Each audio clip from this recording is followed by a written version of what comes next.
আসসালামু আলাইকুম প্রিয় দর্শক, রুবেল টেক বিডি চ্যানেলের পক্ষ থেকে আমি রুবেল হোসেন আপনাদেরকে জানাই স্বাগতম। প্রিয় দর্শক, আবারও হাজির হলাম বেশ কিছু গুরুত্বপূর্ণ আপডেট নিউজ নিয়ে। দর্শক অবশ্যই ভিডিওটি শেষ অবধি দেখবেন।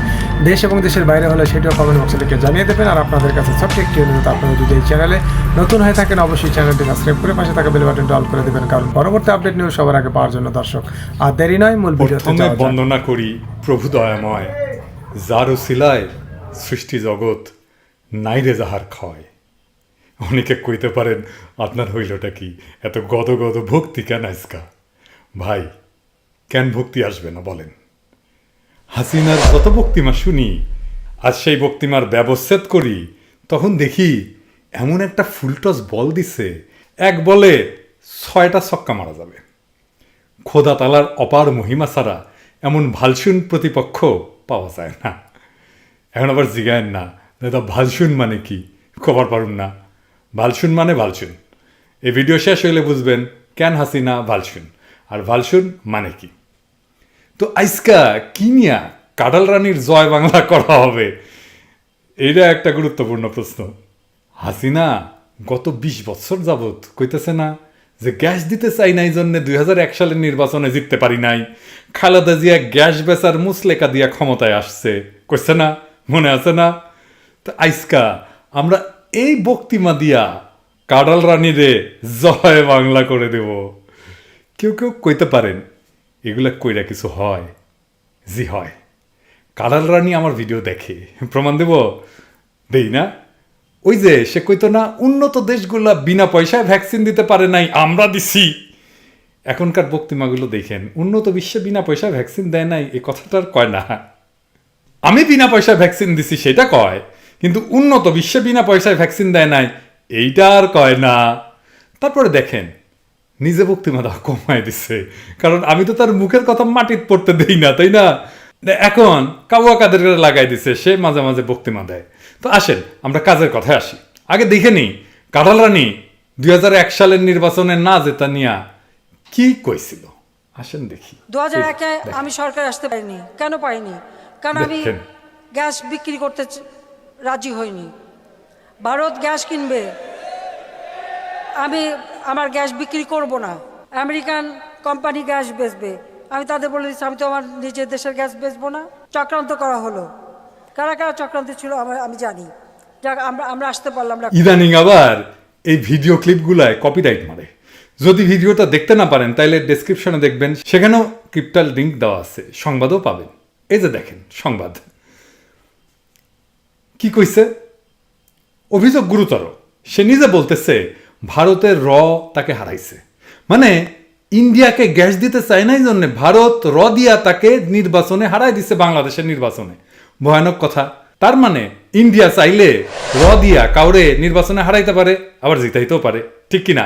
তাহলে আমাদের এখন দেখা উচিত 2001 সালে ক্ষমতায় এসা খালেদা জিয়া ইন্ডিয়াতে গ্যাস বেচছিলেন কিনা, তাই না? দেখা উচিত না? দেখবো, আসেন দেখি। ভারতে গ্যাস রপ্তানির চুক্তি করে হাসিনা 2019 সালে ইন্ডিয়ায় গিয়া। এই যে দেখেন, এই যে এইটা বাংলাদেশের প্রথম গ্যাস রপ্তানি। সংবাদে কি বলছে আমি একটু পড়ি, হ্যাঁ, কালের কণ্ঠ। তো ওই যে ইয়ের পত্রিকা আর কি, ওই যে এক ভূমিদস্যু আছে না, ওর ওইখানে ইমদাদুল হক মিলন, আবার সব আওয়ামী লীগের পত্রিকা আর কি। তো দেখেন ওদের পত্রিকা থেকে দেখেন। তো লিখছে বাংলাদেশ এই প্রথমবারের মতো তাদের তরল প্রাকৃতিক গ্যাস ভারতের উত্তর পূর্বাঞ্চলে রপ্তানি করবে বলে দুই দেশের পক্ষ থেকে ঘোষণা করা হয়েছে। প্রধানমন্ত্রী শেখ হাসিনার দিল্লি সফরের 3য় দিনে গতকাল শনিবার এ ঘোষণা দেওয়া হয়। জয় বাংলা। তো কি মজা না? তো দেখলেন তো, প্রথমবারের মতো গ্যাস রপ্তানি, এইটাই প্রথম বাংলাদেশের গ্যাস রপ্তানি। এর আগে কখনো গ্যাস রপ্তানি হয় নাই, তাই না? কালের কণ্ঠই বলছে তো, তাই না? দেখছেন তো, তাই না? আচ্ছা, তো হাসিনা যে কইয়া বেড়াচ্ছে, আপনারা তো শুনলেন খালেদা জিয়া নাকি ইন্ডিয়াতে গ্যাস বেচার মুসলেকা দিয়া ক্ষমতায় আসছিল। তো 2019 সালে হাসিনা কি খালেদা জিয়ার সেই মুসলেকা বাস্তবায়ন করলো গ্যাস বেচার চুক্তি কইরা? ইন্ডিয়াতে তো সে নিজেই গ্যাস বেচলো, তাই না? প্রমাণ তো দেখলেন, তাই না? আর সে বলে খালেদা জিয়া মুসলেকা দিয়া ক্ষমতায় আসছে। আচ্ছা, এইটা তো চুক্তি আর ঘোষণা, তাই না? কবে গ্যাস গেছে ইন্ডিয়াতে আমরা একটু দেখি, হ্যাঁ, দেখবো। আচ্ছা,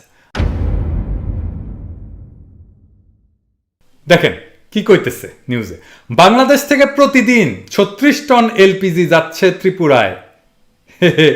36 টন প্রত্যেক দিন যাচ্ছে, কিন্তু হ্যাঁ প্রত্যেক দিন নিয়ে যেতেছে গ্যাস। বাংলাদেশে নাকি গ্যাস নাই, আবার হাসিনা কয়। তো যাই হোক, তো কে কে দিচ্ছে জানেন? দরবেশ বাবার বেক্সিমকো আছে, আর ওমেরা পেট্রোলিয়াম আছে। ওমেরা কার জানেন? জানেন জানেন না? না, ওমেরা হইতেছে আজম জে চৌধুরীর। আজম জে চৌধুরী কে জানেন? ও জানেন না? না, আরে দূর, বাংলাদেশের সব চোরবাটপারদের চেনা লাগবি না? ওই যে আজম জে চৌধুরী হচ্ছে 111 সরকারের সময় হাসিনার নামে চান্দাবাজির মামলা করছিল। হাসিনা নাকি তার কাছ থেকে 3 কোটি টাকা চান্দা চাইছে। তো এই মামলার চার্জশিট দেওয়া হয়েছিল, কিন্তু পরে হাসিনা ক্ষমতায় আসার পর আজম জে চৌধুরী এটা প্রত্যাহার করে, আর হাসিনা খুশি হইয়া ইন্ডিয়ায় গ্যাস পাচারের কাজটা দেয়। আচ্ছা, তো এইগুলা চোরবাটপারদের চিনা রাখবেন, কামে দেবে আর কি। হ্যাঁ, এক এক করে চোরবাটপারদের চিনা রাখতেছি। বাংলাদেশের কারা লুটপাট করতেছে আর কি, বাংলাদেশকে কারা চুইসা খাইতেছে জানতে হবে না? তো আপনাকে প্রশ্ন জাগে না যে পিনাকি যে বাংলাদেশের সব বড় লোকদের পশ্চাতে কাছে দিতেছে কোন সাহসে? সাহস জনগণের শক্তিতে, বুঝাও। তো বাংলাদেশের সংখ্যাগরিষ্ঠ মজলুম যাদের রক্ত চুইসা এগুলো এলিট হয়েছে, বড় লোক হয়েছে, তারা মুইতা দিলে এরা কিন্তু ভাইসা যাবে। আমি ওই শক্তিতেই কথা বলি, বুঝাও। তো এই শক্তি সবারই লাগবে, কিন্তু বোঝা যে নিজের কেমন শক্তি আছে। এই শক্তি বোঝা গেলে এই এলিটদের সকাল বিকাল সকাল সন্ধ্যা দাবরানির উপরে রাখা লাগবে। এগুলোর দাবরানির উপরে না রাখা গেলে কিন্তু বাংলাদেশকে রক্ষা করা যাবে না, বুঝাও। তো হাসিনার দলের লোকেরা এখন করার চেষ্টা করবে যে আরে না না, এটা দেশের গ্যাস রপ্তানি হইতেছে না, এটা কাঁচামাল আমদানি করে বানায় তারপরে রপ্তানি করা হইতেছে। আমরা এলপিজি রপ্তানি করতেছি, এটার কাঁচামাল আসে বাইরে থেকে।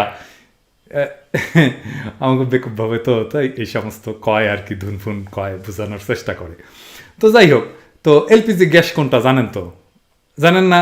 ওই যে বাসা বাড়িতে আমরা যে সিলিন্ডারের গ্যাস ব্যবহার করি না, ওইটা এলপিজি। তো এটা কিন্তু আওয়ামী লীগের লোকজন ক্যাম্পেইন চালাইছে এক সময় যে না না, আমরা তো বাংলাদেশের গ্যাস রপ্তানি করতেছি না, আমরা রপ্তানি করতেছি আমদানি করে এলপিজির কাঁচামাল আনি, বানাই, তারপরে বানায় ইন্ডিয়ারে দেই। কারাল রানী, ও কারাল রানী, কারাল রানী, শোনো শোনো শোনো, তুমি বাংলাদেশের মানুষরা তুমি বেকুব ভাবো না। তুমি নিজে একটা উন্নত মানের বেকুব, কিন্তু বাংলাদেশের মানুষ না, বাংলাদেশের মানুষ বেকুব না। আসেন আমরা সরকারি ওয়েবসাইট থেকে দেখি এলপিজির কাঁচামাল কই থেকে আসে, তাই না? দেখুন, দেখব। আচ্ছা দেখি। ইস্টার্ন রিফাইনারি লিমিটেড ইআরএলএ ক্রুড অয়েল প্রক্রিয়াজাত করার সময় উপজাত হিসাবে উৎপাদিত এলপিজি সংরক্ষণ করে বোতলজাত পূর্বক গৃহস্থ কাজে ব্যবহারের জন্য বাংলাদেশ পেট্রোলিয়াম কর্পোরেশন বিপিসি এর নিয়ন্ত্রণে পরিচালিত যমুনা অয়েল কোম্পানি লিমিটেড কর্তৃক 1977-78 সালে উত্তর পতেঙ্গা চট্টগ্রামে এলপিজি স্টোরেজ ও বটলিং প্ল্যান্ট প্রকল্পটি নির্মাণ করা হয়, তাই না? সরকারি ওয়েবসাইটে কইছে তো, তাই না? আমরা কই নাই, তাই না? তো তার মানে কি, এটা বাংলাদেশের গ্যাস, তাই তো? মানে খনিজের তেলটা যখন এটা ঠিকঠাক করে ব্যবহারের উপযোগী করে, তখন তার কিছু উপজাত বেরোয়, ওখান থেকে কিছু বেরোয়। তো সেই যেমন খাসি রান্না করতে গেলে তেল বেরোয় না, ওই রকম আর কি। ওইটা ক্রুড অয়েল ঠিক করতে গেলে, খনিজের তেল ঠিক করতে গেলে ওই এলপিজি বাড়ায়, বুঝছাও। তো গ্যাস তো বেচতেছেই, আবার মিশা কথা বলে, দেখছেন কেমন খাসটা। শুধু তাই না, কিন্তু সমুদ্রের গ্যাস রপ্তানির সুযোগ রেখা তৈরি করা হয়েছে নতুন উৎপাদন অংশীদারি চুক্তি বা পিএসসি। এই যে দেখেন, এটা আবার অনুমোদন দিচ্ছে কে? হাসিনার মন্ত্রিসভা কমিটির অর্থনীতি বিভাগ, বুঝছাও। তো কাটাল রানী, এই যে তুমি বেসুমার গ্যাস বেচতেছ, আরো অনেক কিছু বেচছ, যাই হোক, কিন্তু গ্যাস যে তুমি বেচতেছ এবং এইসব তো তোমার আমলেই হইতেছে, তাই না? তো তুমি চুক্তি টুক্তি কিন্তু তুমিই করছো, তাই না? আমরা তো দেখলাম আইন টাইনে তুমিই করছো। তো তুমি কারে মুসলিকা দেয়া ক্ষমতা আসছিলা? হ্যাঁ, কারে? আমি কোনো অনুমানে যাব না। তোমার লেসপেন্সার গো লাগাই দাও আমার পিছে এই বইলা আমি নাকি গুজব ছড়াই। জি না, আমি প্রত্যেকটা কথা রেফারেন্স দিয়া বলি।